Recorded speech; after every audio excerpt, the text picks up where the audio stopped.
बड़ी कोशिश की नाज़रीन, अस्सलाम वालेकुम। बड़ी कोशिश की मेरी टीम ने कि वो इस मोन्टाज में जवाद ने बड़ी मेहनत की कि इमरान खान साहब का और तहरीक इंसाफ का भी कोई सॉर्ट हो, लेकिन पाकिस्तान की 74 साल तकरीबन 75 साल सियासी तारीख पर नज़र डालें तो ये पहली दफ़ा है कि हमें अपोजिशन ही आपस में लड़ती हुई नज़र आ रही है। हुकूमत जो है वो साइड पे बैठ के अब तमाशाई का रोल प्ले करती नजर आ रही है। तो ये बड़ा लम्हा फिक्रिया भी है और एक नई तारीख रकम होने जा रही है। आज हम जरा इस पर भी बात करेंगे, लेकिन उससे पहले जरा तज़किरा करेंगे हम कश्मीर के एक बहुत बड़े, बहुत सीनियर फ्रीडम फाइटर का, जो अब हम में नहीं है, बुरहान वानी शहीद। आज उनका 5वां यौम शहादत मनाया जा रहा है। हिंदुस्तानी फ़ौज ने ब्लैकमेलिंग से ट्रैप किया और पीछे से वॉर करके बुरहान वानी को शहीद किया। जब बुरहान वानी को शहीद किया गया और सडन अटैक किया गया था और पीछे से हमला किया गया था, तब उनके साथ उनके 2 और साथी भी थे। तो हुर्रियत रहनुमा बुरहान वानी शहीद हो गए 5 साल पहले, लेकिन बुरहान वानी की शहादत ने एक नया जज्बा, एक नई रूह कश्मीरी नौजवानों को दी कश्मीर में आज़ादी की जंग लड़ने के लिए। बुरहान वानी की शख्सियत इतनी बड़ी थी कि उसका सहर आज भी कश्मीर की वादी से नहीं टूट सका। बुरहान वानी के मैसेज को लेकर हिंदुस्तानी फ़ौज आज भी जब बैरकों में सोती है तो शायद खौफ से नींद नहीं आती। कंट्रोल करने के लिए, वादी को में कंट्रोल करने के लिए कर्फ्यू लगाया गया था 53 दिन का, और वो कर्फ्यू कंटिन्यू रहा, 53 दिन के बाद भी रहा। लेकिन वादी में इतना असर था बुरहान वानी की शहादत के बाद कि हिंदुस्तानी फ़ौज ने खौफ से 53 दिन कर्फ्यू भी रखा, और उसके बाद भी जो प्रोटेस्ट होते रहे उसमें तकरीबन 15,000 सिविलियन जो हैं वो इसमें ज़ख्मी हुए, उनको निशाना बनाया गया। आज भी कश्मीर के अंदर मुकम्मल लॉकडाउन और हड़ताल की कॉल दी गई है हुर्रियत रहनुमाओं की जानिब से बुरहान वानी शहीद की शहादत पर। लेकिन हिंदुस्तानी फ़ौज ने टारगेट किया हुआ है गुज़श्ता 6-7 सालों से नौजवानों को, जो स्टूडेंट्स होते हैं और आज़ादी की बात करते हैं, आज़ादी के लिए आवाज़ उठाते हैं और मुसल्ला भी नहीं होता। ये भी बताता चलूँ आपको, आज भी एक इतलात ये हैं, खबरें ये हैं कि 6 कश्मीरी नौजवानों को हिंदुस्तानी फ़ौज ने शहीद किया। ये 6 कश्मीरी नौजवान 21 से 22 साल की उम्र के हैं और निहत्ते हैं, उनको शहीद कर दिया। हमारी बहुत सारी दुआएं कश्मीर की आज़ादी के साथ हैं और पाकिस्तान हमेशा कश्मीर को सियासी तौर पर सपोर्ट करता रहेगा दुनिया के हर फोरम पर। तो बढ़ते हैं अब पाकिस्तान की सियासत की जानिब, जरा सियासत पर बात करते हैं, क्योंकि नई तारीख रकम होने जा रही है कि पाकिस्तान में अपोजिशन ही अपोजिशन के खिलाफ हो रही है। तो इस पर बात करने के लिए मुझे ज्वाइन किया स्टूडियो में पाकिस्तान पीपल्स पार्टी के सीनियर रहनुमा कबूल साहब ने। नादिर कबूल साहब, बहुत शुक्रिया वक्त देने के लिए। उस्मान बसरा साहब हैं, पाकिस्तान तहरीक इंसाफ से ज्वाइन कर चुके हैं, तो उस्मान बसरा साहब आपका भी बहुत शुक्रिया। अख्तियार वली खान साहब हैं, रहनुमा पाकिस्तान मुस्लिम लीग नून। खेलदास कोहिस्तानी साहब थे, वो अब नहीं है, उन्होंने माजरत कर ली कि मैं नॉन इलेक्टेड के साथ नहीं बैठूंगा। तो अख्तियार वली साहब, बड़े शॉर्ट नोटिस पे हमने आपको जहमत दी और आपका बहुत शुक्रिया कि आपने हमारा प्रोग्राम ज्वाइन किया। तो सबसे पहले तो बसरा साहब, अगर आपको आवाज जा रही है, बसरा साहब को आवाज जा रही है? अच्छा, नहीं है अभी साथ। नादिर कबूल साहब, ये क्या है सर कि अपोजिशन के खिलाफ हो गई, नून लीग और पीपल्स पार्टी एक दूसरे के खिलाफ हो गए?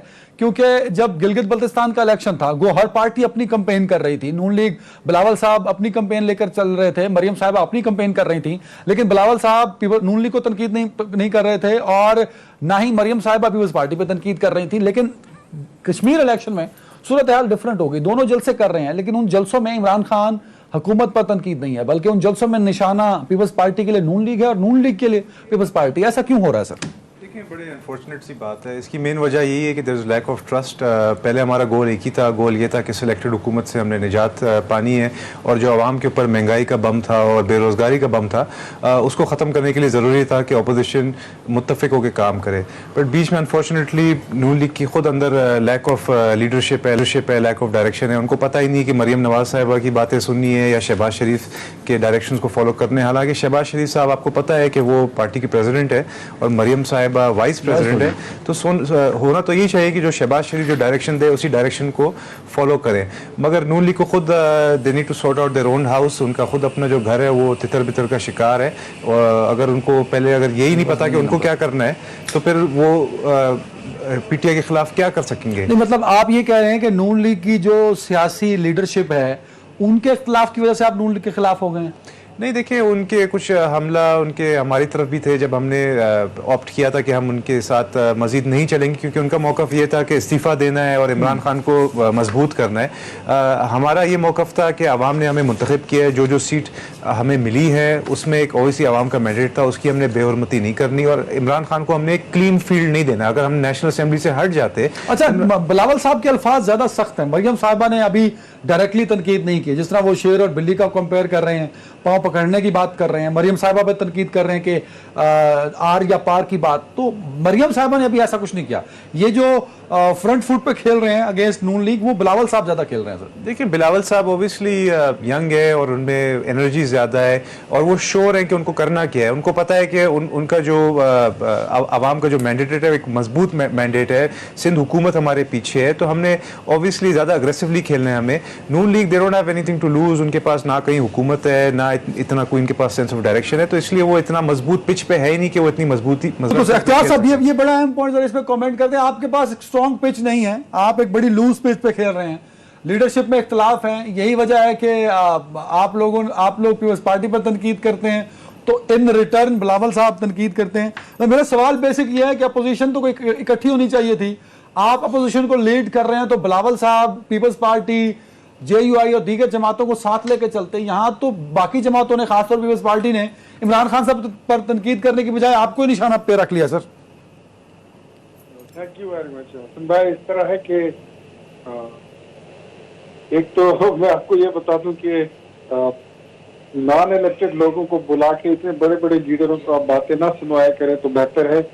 उस्मान बसरा साहब जो बातें कर रहे हैं ये इनकी अपनी बनाई हुई है। ये नादिर गबोल साहब हैं सर पाकिस्तान पीपल्स पार्टी से। अच्छा अख्तियार वली साहब, जब अब या तो ये स्टैंडर्ड सेट कर देना कि हम सिर्फ इलेक्टेड के साथ बैठेंगे, नॉन इलेक्टेड के साथ नहीं बैठेंगे, मतलब ये आप नॉन इलेक्टेड में से किसी बंदे को अगर बुलाएं भी तो कम से कम उनको इतना पता हो कि उन्होंने बात किस लैंग्वेज में करनी है और किसी लीडर को किस तरह मुखातिब करना है। मैं बात पे करता हूँ नादिर गबोल साहब ने जो कहा, तो पाकिस्तान पीपल्स पार्टी के जो को चेयरमैन है बिलावल भुट्टो जरदारी साहब, उन्होंने वो पॉलिसी अपनाई हुई है जो इससे पहले इमरान खान ने अपनाई थी। जब 2008 में जरदारी साहब की हुकूमत बनी थी तो इमरान खान की पॉलिसी ये थी, उसको पता था कि जरदारी तो चला जाएगा, पाकिस्तान पीपल्स पार्टी तो आउट हो जाएगी, लेकिन उसकी असल कंपटीशन जो है तो वो नून लीग के साथ है।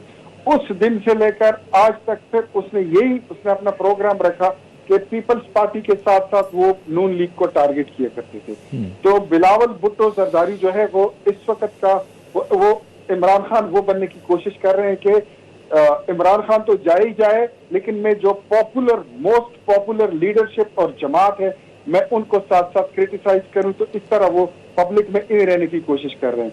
अगर मैं आपको इतना भी बता दूं कि बिलावल इससे भी ज्यादा लिमिट क्रॉस कर जाए तो हमारी क़यादत कभी भी बिलावल को इस तरह कोई जवाब नहीं देगी। बिलावल ने अभी बहुत कुछ सीखना है, अभी उसने बड़ा कुछ लर्न करना है। अभी तो PDM से गए हुए इनको जुमा 8 दिन हुए, इतना ज्यादा टाइम भी नहीं हुआ, लेकिन ये जिस तरीके से ये बात कर रहे हैं तो मैं यही कहूंगा कि बिलावल भुट्टो जरदारी और उसकी जमात पाकिस्तान पीपल्स पार्टी ने सेनेट के इलेक्शन में जो तोक अपने गले में डाल लिया और अपनी जमात के गले में डाल लिया, इसका बोझ ये और इनकी जमात और इनके कारकुन ज्यादा देर सर सेनेट में तो वोट भी आपने भी तो दे दिया ना इनको, या देते तब आप स्टैंड ले लेते, तो तब तो आप भी इनके साथ थे ना अख्तियार साहब। किनके साथ थे? पीपल्स पार्टी के साथ।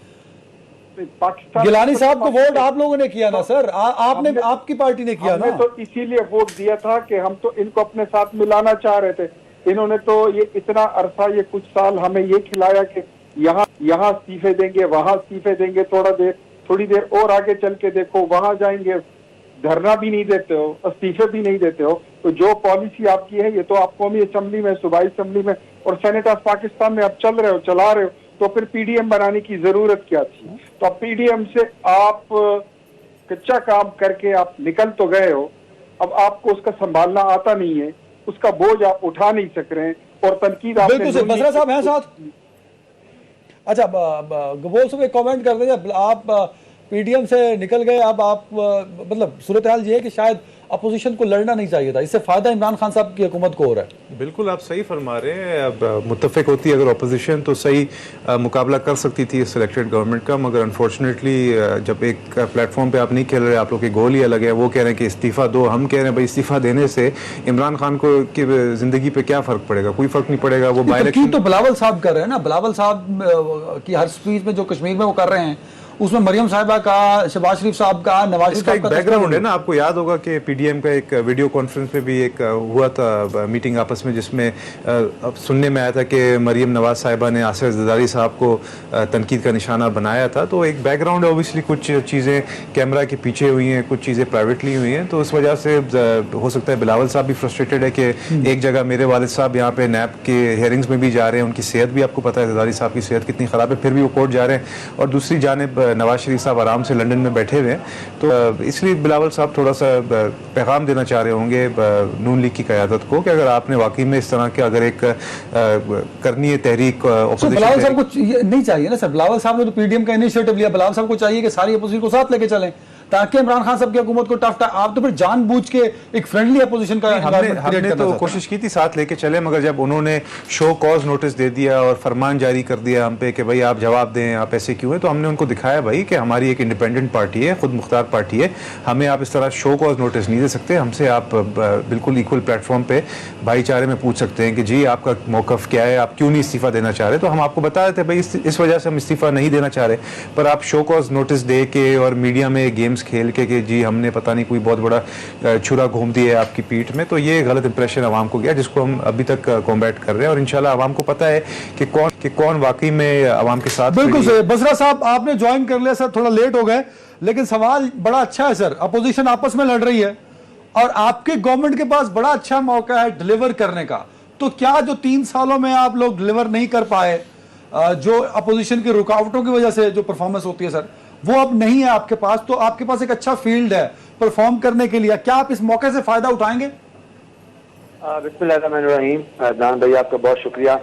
देखिए पहले तो मुझे यकीन मानिए, मुझे समझ नहीं आ रही कि इस बेचारी अपोजिशन के ऊपर क्या किया जाए, इस पर हंसा जाए, इस पर रोया जाए, इसके ऊपर इन्ना लिल्लाहि व इन्ना इलैहि राजिऊन पढ़ा जाए, या इनके की सरजनिश की जाए कि पिछले जो 3 साल से उन्होंने यहाँ उदम चौकड़ी दामा चौकड़ी मचाई हुई थी कि जी इमरान खान की हुकूमत जा रही है, हम ये कर रहे हैं, हम आरिया पार कर रहे हैं, और बड़े बड़े बुलंदो बांग सियासी दावे कर रहे थे। तो आज के दिन के अंदर ये बैठ के भी नाज़र गबोल साहब जो हैं वो ये फरमा रहे हैं कि जनाब अली हमें याद आया कि मुस्लिम लीग नून की प्रेसिडेंट तो शहबाज शरीफ हैं और मरियम नवाज वाइस प्रेसिडेंट हैं। जब आप इनको बुला के बाम शिरो शक्र थे, जब आप इनके ऊपर से मिलके प्राइम मिनिस्टर के ऊपर थप्पियां कस रहे थे, निजाम को गिरा रहे थे, आर पार कर रहे थे, लोगों के साथ गलत बात कर रहे थे, लोग कन्वे कर रहे थे, दुनिया को बता रहे थे कि पाकिस्तान के अंदर खुदा न खासा सियासी अदम इस्तेहकाम है, कभी धरने देने की बात कर रहे थे, कभी इस्तीफों की बात कर रहे थे, कभी डेटें दे रहे थे।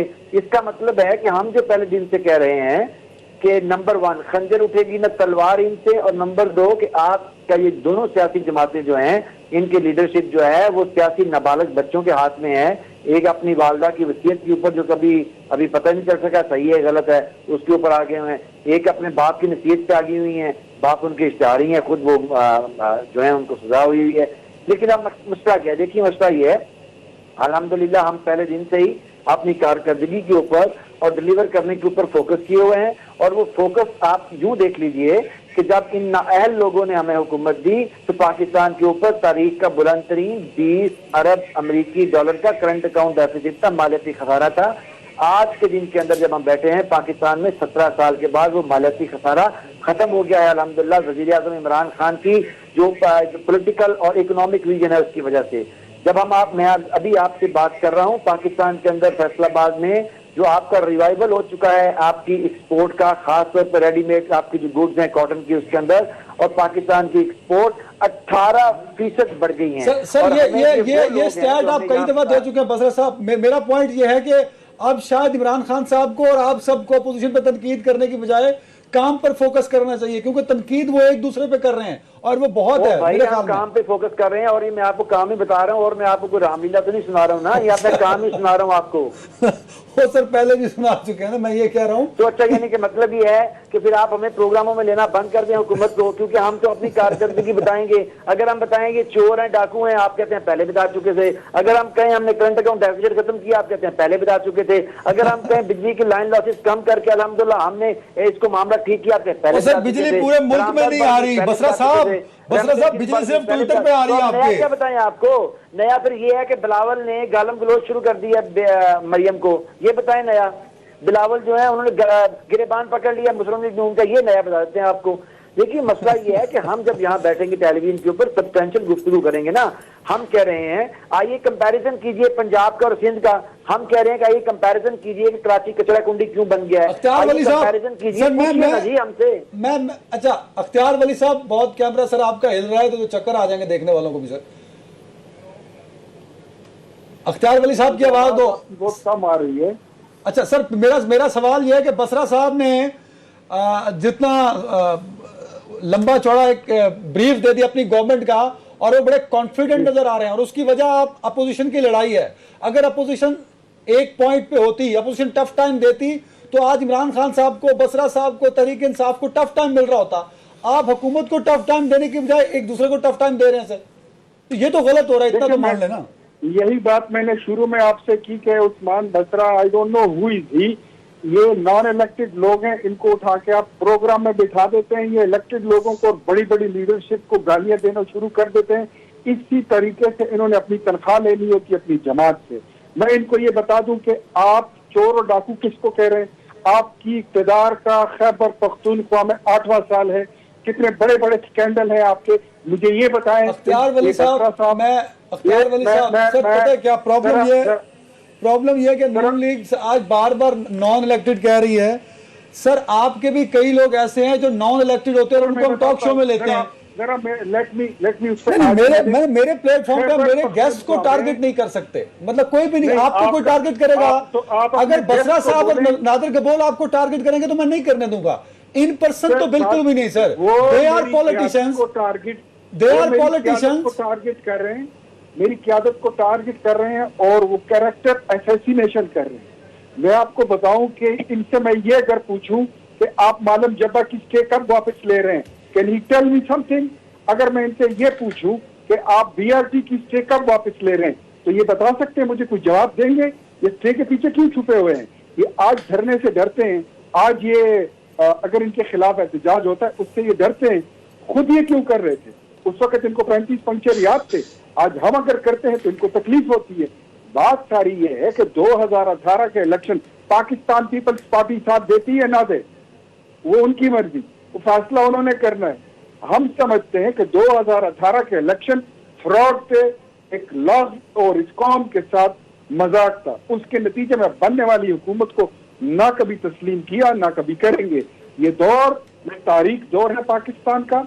इसमें ये बात कर रहे हैं डेफिसिट अकाउंट की, मैं ये कौम आपकी डेफिसिट सर 2000 सर अख्तियार साहब बात आगे निकल जाएगी, ब्रेक पे जाना। 2018 का इलेक्शन जाली था तो कितने कोर्ट में केसेस रेफरेंस दायर किया आपने सर? कितनी प्रोसीडिंग्स लेके गए आप? बताएं, जब पूरा इलेक्शन जाली हो तो आप इंडिविजुअल कितने केसेस करेंगे? हमने तो पूरे इलेक्शन को उसको हमने चैलेंज किया। कहां किया चैलेंज? पूरे इलेक्शन को कहां चैलेंज किया सर? आप तो जरा मुझे भाई जरा थोड़ा सा अब मुझे जवाब दे लेने दें। इनसे ये पूछें कि 5 रुपए की रोटी 20 की क्यों बिक रही है? अगर आपकी मईशत इतनी अच्छी हो गई है, जो 60 रुपए का पेट्रोल था और आप कहते थे कि हम 40 में बेचेंगे, ये आज 113 पे क्यों बिक रहा है? 6 रुपए का बिजली का यूनिट था, आज वो 26 रुपए का क्यों है? अच्छा मैं बसरा साहब 600 रुपए, बसरा साहब लिख लेने दें, 3000 रुपए में क्यों? क्योंकि टाइम कम है। आप इस पर तफसीली रिस्पॉन्स कर दीजिएगा एक ब्रेक के बाद। जो अख्तियार वली खान साहब ने आपसे सवाल पूछे ब्रेक के बाद। नाज़रीन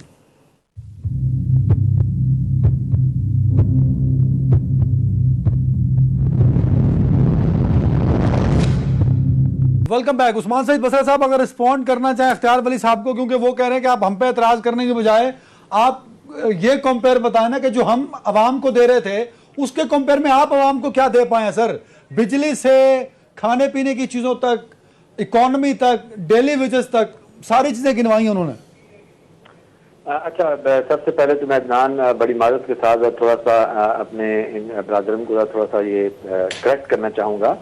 मुझे बड़ी खुशी हुई है, उन्होंने कहा है कि वो जो अनइलेक्टेड लोग हैं उनके साथ उनको टेलीविजन पे नहीं बैठना चाहिए, इनको अपना एक टेलीविजन स्टेशन खोलना चाहिए जहाँ पे ये बैठे हैं और अपनी मर्जी गेस्ट बुला लिया करें।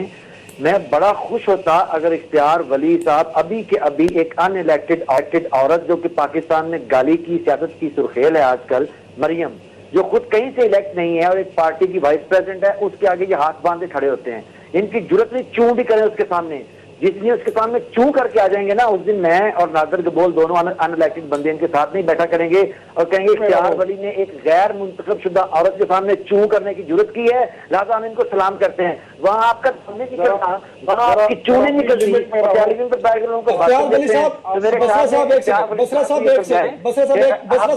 आदमी है, आप बड़े बहादुर आदमी है, लोगों के ऊपर का पत्थर फेंका करे तो बहादुर बन के आएंगे। इस औरत के सामने खड़े होते हैं हाथ बांध के और वहाँ आपका साथ नहीं निकलता।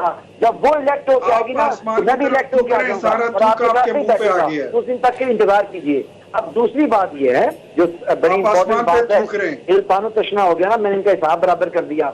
अब दूसरी बात देखिए क्या है, सब ये है कि हम जब आए हमें कंपेयर करना है कि जो हुकूमत हमसे पहले थी वो क्या कर रहे थे और हम क्या कर रहे हैं, यही कंपैरिजन होगा ना। तो उसमें सबसे बड़ा कंपैरिजन हुजूरे वाला ये है कि जो हमसे पिछली हुकूमत थी उसने इस मुल्क के अंदर 30,000 अरब रुपए का कर्जा लिया, उस हुकूमत ने 20 अरब डॉलर का मालियाती खसारा दिया। पीपल्स पार्टी की हुकूमत ने मुशर्रफ से 2 अरब डॉलर का मालियाती खसारा विरसे में मिला, उन्होंने सिर्फ उसमें 4 अरब का इजाफा किया, टोटल 6 अरब का मालियाती खसारा था। ये जो भाई साहब यहाँ बैठ के हमें कह रहे हैं कि यहाँ इनकी लीडरशिप को चोर भी ना कहा जाए और उन पर गुफ्तगू भी ना की जाए, इनकी लीडरशिप ने पाकिस्तान के ऊपर 20 अरब अमेरिकी डॉलर का मालियाती खसारा चढ़ा दिया, जिसका मतलब यह है कि पाकिस्तान की कमाई और अखराजात के अंदर इतना बड़ा फर्क था। इनकी हुकूमत के अंदर इस मुल्क के अंदर 40 अरब डॉलर का ट्रेड डिसबैलेंस था, इंपोर्ट एंड एक्सपोर्ट के अंदर क्रिमिनल डिसबैलेंस था 40 अरब डॉलर का। इनकी हुकूमत ने 25 अरब डॉलर पाकिस्तान में डॉलर की नुमाइशी कीमत मुस्तकम करने में झोंक दिए। ये वो उस हुकूमत को रिप्रेजेंट करने यहाँ बैठे हैं, उस खानदान को, बल्कि मैं कहूंगा उस खानदान को जो PIA के साथ स्टील मिल मुफ्त दिया करता था। ये हमें बताएंगे कि पाकिस्तान की कोशिश कैसे चलनी है। आज पाकिस्तान की फॉरेन रेमिटेंसेज तारीख की बुलंद सतह के ऊपर हैं। आज पाकिस्तान में सर बिल्कुल ठीक है, मुझे जरा बसरा साहब आपने 4 मिनट बोल दिया, मैंने इंटरप्ट नहीं किया, मुझे आगे बढ़ने दे शौक, आपने रिस्पॉन्स कर दिया अख्तियार वाली साहब को। गबोल साहब, कौन जीतेगा इस मरतबा कश्मीर का इलेक्शन, क्योंकि बिलावल साहब GB भी सबसे पहले पहुंचे थे और 4 सीटें मिली थी मुश्किल से सर, तो अब कश्मीर भी सबसे पहले पहुंचे, इससे पहले नून लीग की गवर्नमेंट है कश्मीर के अंदर। देखें इंशाल्लाह पाकिस्तान पीपल्स पार्टी जीतेगी, मगर GB का आपने जिक्र किया है, GB के इलेक्शन से पहले भी आपको पता है एक हाई सिक्योरिटी मीटिंग बुलाई गई थी, आर्मी चीफ और ISI चीफ ने खुद उसको हेड किया था और यकीन दहानी कराई थी तमाम पार्टीज़ को। सिर्फ पीपल्स पार्टी मौजूद नहीं थी वहाँ पे, PTI, नून लीग और भी जो पार्टीज रिप्रेजेंटेड है नेशनल असेंबली में, सबके सामने वादा किया था कि हम इसमें गैर जानिबदार रहेंगे और मेक श्योर करेंगे कि साफ और शफाफ हो। बट अनफॉर्चुनेटली इलेक्शन साफ और शफाफ नहीं हुए और उसमें अगर अनफॉर्चुनेटली साफ और शफाफ नहीं है तो आप अदालतों में गए। देखिए अदालतों से आपको पता है यहाँ पे थोड़ा टाइम लग जाता है जब तक अदालतों का डिसीजन आ जाएगा। मेरा ये बहुत बड़ा एतराज है। अच्छा ये मैं शुक्रिया अदा करूंगा बसरा साहब से कि उन्होंने ये पॉइंट एक दफा उठाया था कि भाई टॉक शोज में तो आप कहते हैं जी इलेक्शन फ्री एंड फेयर नहीं है, इलेक्शन साफ शफाफ नहीं है, तो भाई अदालतों में जब बात होती है वहां आपका एक भी केस नहीं होता। तो इसका मतलब है आप सिर्फ टॉक शोज में कहते हैं, वैसे दिल से माना होता है इलेक्शन ठीक है। देखें अदालतों से अल्लाह करे मिलना शुरू हो जाए तो सर जाएंगे तो मिलेगा ना। आप कश्मीर इलेक्शन में गए अदालतों में, मैं आपकी बात मान रहा हूं सर, आप सही कह रहे होंगे कश्मीर का इलेक्शन, GB का इलेक्शन साफ शफाफ नहीं था। क्या आपके कितने केसेस हैं किया आपने अदालतों में लेके गए? देखें वो तो खुद लियारी जो मेरा हल्का है जिसमें बिलावल भुट्टो साहब खड़े हुए थे, वहां पे जबरदस्ती उनको हरवाया गया। वहां पे भी हम नहीं गए ना, लियारी में भी हम नहीं गए, हालांकि हमारे पास एविडेंस था, मगर हमें पता है कि जब तक वो रिजल्ट आएगा उसका अगले इलेक्शन की बारी आ जाएगी तो हम अगले इलेक्शन पे फोकस करते हैं। कश्मीर इलेक्शन जल्दी से कश्मीर का मैं आपको बता रहा हूँ कि कश्मीर का कॉज जो हाईलाइट किया है वो हमारी पाकिस्तान पीपल्स पार्टी ने किया। शहीद जुल्फिकार अली भुट्टो साहब ही थे जिसने यूएन पे तमाम ममालिक के लीडरान को आंखें दिखाई थी और शटअप कॉल दिया था कि सर। इमरान खान साहब भी कर रहे हैं ना सर कश्मीर पर। देखिए, इमरान खान साहब ने एक तकरीर किया, उसके बाद कश्मीर का सौदा भी कर लिया आपके सामने कि कश्मीर में जो हुआ है पिछले 2 साल से। भुट्टो साहब ने कौन सा यूएन के अंदर जाके कोई नहीं, यूएन के अंदर जाके एक प्रिंसिपल स्टांस लिया ना कि हम हारेंगे, हम मरेंगे, मगर हम कश्मीर के ऊपर सौदा नहीं करेंगे। आपके लीडर ने कश्मीर पे क्या सौदा किया है, इसलिए हमें समझ में आई कि वो क्यों दुआएं कर रहे थे इलेक्शन से पहले मोदी के कि मोदी प्राइम मिनिस्टर बने। मोदी जैसे ही प्राइम मिनिस्टर बना उन्होंने जाके कश्मीर का कॉज गिव अप कर दिया। अभी 2 साल से बेचारे कश्मीरियों के साथ जो हाल हो रहा है, क्यों नहीं जाके कश्मीर इंडिया से जाके लड़ रहे, क्यों खामोश होकर बैठ गए वहां पे, क्यों बिहाइंड द डोर्स बोलते हैं कि यार इंडिया को खुश रहने दो, हम इंडिया को पंगा नहीं ले सकते। मैं आपको दरवाजे के पीछे की बात कर रहा हूं, आप बड़ा इलेक्टेड कर रहे हैं ना, मगर जो बातें मुझे पता है इस्लामाबाद की वो शायद आपको नहीं पता। इस्लामाबाद की इमरान खान कहता है कि शुक्र है कि भाई इस मामले से हमारा फोकस हटा, अभी जो बाकी का कश्मीर, आजाद कश्मीर बचा है उस पर फोकस करो। वो जो श्रीनगर पॉइंट सर, आगे बढ़ना, टाइम कम है सर। मरियम साहिबा कह रही है इख्तियार वली खान साहब कश्मीर का इलेक्शन चोरी हुआ तो शारा दस्तूर पर कैंप लगाकर बैठ जाएंगे। अगर शारा दस्तूर पर कैंप लगाना पड़ा तो पाकिस्तान मुस्लिम लीग नून कितने दिन वो कैंप लगा सकती है? कंडीशनल सवाल है सर आपसे। देखिए, मैं एक बात आपको बताता हूँ। एक तो आपने इनको मेरा सवाल बताया, लेकिन मेरे किसी सवाल का इन साहब ने कोई जवाब नहीं बसरा दिया। साहब, मैंने उस्मान सईद बसरा साहब कि 5 रुपए की रोटी आज 20 रुपए की क्यों है, पेट्रोल 60 रुपए का जो था वो 113 का क्यों है। मैंने इनसे सवाल किया कि ये लोग बेरोजगार, लोग पाकिस्तान ब्यूरो ऑफ स्टैटिस्टिक्स के मुताबिक 2.5 करोड़ लोग बेरोजगार क्यों हैं, इनके पास जवाब नहीं है। मैं बताता हूँ, ये कर्जों की बात कर रहे हैं। 30,000 अरब का कर्जा पाकिस्तान बनने से लेकर 2018 तक था। आप ये बताइए कि ये 18,000 अरब का कर्जा आपने कहां से लिया और कहां पे आपने लगाया, ये पैसे कहां जा रहे हैं? इसके बावजूद आपकी इकोनॉमी जो है -1.5 की इकोनॉमी को आप कह रहे हैं कि आपकी ग्रोथ हो गई है। 2.5 करोड़ लोगों को आपने बेघर कर दिया। आप कहते हैं कि हम 50 लाख घर बनाएंगे। आप अपने एजेंडे पे आप लोगों को चोर और डाकू कहने के अलावा आपके पास एजेंडा ही कोई नहीं है। आपके पास आपने काम कोई किया नहीं है। आज 3 साल आपके पूरे हो गए, आपके पास बताने को दिखाने को कुछ नहीं है। इधर केपी में आपने मालूम जबे पे स्टे ऑर्डर लिया हुआ है, आपने बीआरटी की तहकीकात पे स्टे ऑर्डर लिया है, एलिमेंट्री एंड सेकेंडरी एजुकेशन पे आपने स्टे लिया हुआ है, आपके बिलियन ट्री के प्रोजेक्ट के 75% दरख्त नहीं है। मैं आपकी जमात तहरीक इंसाफ की टॉप क्लास की जितना कोई आपका अरस्तू हो, मैं आप सबको चैलेंज करता हूँ, आ जाए किसी टीवी चैनल पे बैठ जाएं या अदनान हैदर के प्रोग्राम पे आ जाएं, उधर आके मुनाजरा करते हैं। कोई ढंग का बंदा हो तो उसके साथ मैं बैठने के लिए, मुनाजरा करने के लिए तैयार हूँ। आपको अगर मैंने नालायक सर चैलेंज बसरा साहब को कर रहे हैं आप, बसरा साहब के साथ ही मुनाजरा करें ना सर। आगे आप फिर बसरा साहब मेरे मुनाजरे के लायक, ये बेचारा काउंसलर नहीं बन सकता, मैं इसके साथ क्या मुनाजरा करूं? किसी इलेक्टेड बंदे को बुलाएं, मैं उससे मुनाजरा कर लूंगा। दूसरी बात आपने पूछी कश्मीर की, तो मरियम बीबी जो है वो इस वक्त पार्टी की हेड है और वो पार्टी की सेकंड कमान है और वो इस वक्त पाकिस्तान की मकबूल तरीन लीडरशिप बन के वो उभर रही है। इनको तकलीफ यही है कि मरियम बीबी ने, इनका तो ख्याल ये था कि नवाज शरीफ को जेल में डालेंगे, शहबाज शरीफ जेल में होगा तो नून लीग तो खत्म हो जाएगी, वहां से एक और लीडर पैदा हो गई और वो लीडर ऐसी कि सर जमहूरियत की नब्ज। अख्तियार भाई, I have to find for break sir break पे जाना है।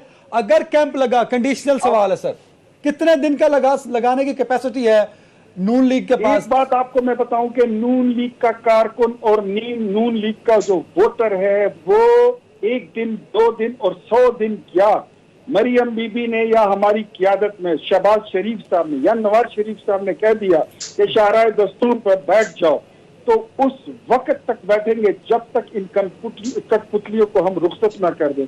इनकी हुकूमत के मतलब आप इनका रिकॉर्ड तोड़ सकते हैं 126 दिन के धरने का? ये तो मजाक कर रहे थे, इन्होंने तो सिंबॉलिकली कब्रें खोदी थी और कफन भी लाए थे अपने साथ। नहीं, वो ये नहीं लाए थे सर, वो कादरी साहब लाए थे, वो इन पे ना डालें। कादरी साहब ये उनके पार्ट 2 है ना, ये उनके पार्ट 2 है। एक ब्रेक पे जा रहा हूँ नाज़रीन, ब्रेक के बाद हम आपकी जो सियासत है, क्या पीडीएम एग्जिस्ट करती है, अब उसकी सियासत क्या होगी, ब्रेक के बाद इस पर बात करेंगे नाज़रीन।